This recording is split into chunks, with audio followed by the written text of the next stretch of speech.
Hey, what's up you guys, it's Dorothy and welcome back to my channel. In today's video we're going to go into chapter 40 of The Lake by Natasha Preston, so let's get right into this video. This video may contain sensitive topics and foul language. If you do not wish to continue, I suggest clicking off the video now. You have been warned. Chapter 40. I spin around. Andy and Ollie are already facing the door. Oh crap, she's out there. Was that someone, I ask? Ollie takes off running. Ollie, no. Andy catches me as I make a run for it too. Stop, stop, stop, Esme, you can't go out there, he says, wrapping both arms around me. I wriggle in his firm hold. He does not look this strong. Let go. Ollie could get hurt. This is all my fault. It should be me chasing her. Stay here. I'll go. Andy twists us around and pushes me deeper into the room. I'll go, Esme. Pressing one hand to my chest, I pant and my eyes sting with the threat of tears. Do not cry. Andy dashes from the cabin, walking backward. I let my legs hit a bench, and then I sit.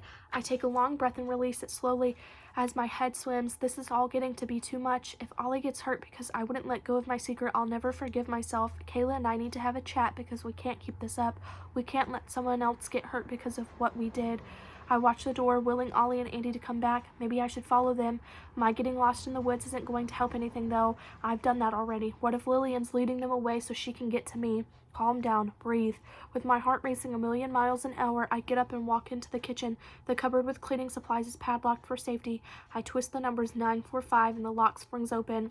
I grab 2 buckets, new sponges, rubber gloves, and strong chemical cleaners. I've noticed the products used on the tables are much more eco-friendly. They won't cut it for this job, though. I fill one of the buckets with hot soapy water and chuck the sponges into the empty one. Then I carry them both into the room, ready to clean when Ollie and Andy get back. I can't believe I'm having to do this. Now there is nothing I can do until they return, unless... No, there is no way I can roll the deer onto the blanket and wrap it up myself. No way.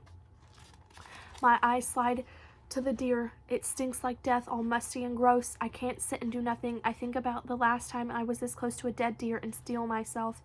Taking shallow breaths, I pull on the black latex gloves, pick up the blanket, and press my lips together. I wish I didn't need to breathe during this. The closer I step, the stronger the smell. Laying the blanket out, I shake my head. What the hell am I doing? I walk around the deer and reach down. My hands circle a front and back leg. The stench hits the back of my throat and I swallow a gag. Why would Lillian do this? Leaning back, I pull the deer, and it rolls effortlessly onto its other side. Stepping to the side, I turn my head away and try to breathe some fresh air. Right, I need to wrap you up now, I mutter, walking around to the deer's back. I can't get too close. I don't want to step in the pool of blood, but I manage to lean over and grip the edge of the blanket and then tug it up. Gritting my teeth, I lift with every ounce of strength I have and push. The deer rolls again, and I cover it with the blanket. Now it can't be seen. I'm sorry, I whisper as if it can hear. I pull the bucket of water close and get on my knees, gripping the big yellow sponge tight. I wipe the blood with it. The sponge glides gracefully, picking up a line of gloopy blood as it goes. So nasty. The water turns pink as I dip the sponge into the bucket and squeeze it out. Oh God, Esme? I drop the sponge and stand up as Ollie and Andy come back into the room. You okay? I say. She didn't get them. We couldn't find whoever it was. No one else is awake, Andy says. You wrapped it? Ollie says, smiling with pride. Yes, it was awful. You might want to roll it a couple more times before you take it out. Andy clears his throat. Thank you, Esme. Good job. He turns to Ollie, who nods at his unspoken question. Yes, he is ready for them to dump the deer in the woods. I want to ask them to bury it, but that seems ridiculous and time-consuming. I get back to the cleaning and sneak a glance at Ollie as he and Andy make light work of rolling the deer further into the blanket. By the time they have the thing rolled up and ready to go, I've got most of the blood up. I'd like to come, I say, taking the gloves off and putting them in the other bucket full of blood-soaked sponges. Ollie looks up through dark lashes. I'll bleach the floor after, I say. Of course, Esme, Andy says. Well, I'll help with the floor once we get this little girl into the woods. My heart pinches. I wish he wouldn't refer to the deer as little girl. It's sad, even enough that Lillian did this to her. We don't need to make her sound like a pet. Andy and Ollie lift the deer and walk slowly outside. I follow close behind. It's so dark out. The only light in the reflection of the moon on the lake. I squint to see as it creeps closer to 5 a.m. We'll have some light. Andy and Ollie walk down the steps and we go around the food hall and into the forest. How far are we going? I whisper, treading carefully. Only a couple of minutes. Andy replies, his voice strained due to the deer's weight. We dodged smaller trees and bushes and walked through the forest rather than on a trail. All right, about here, between those heavy bushes, Andy tells Ollie. They lay the deer down and gently pull the blanket, rolling her onto the ground.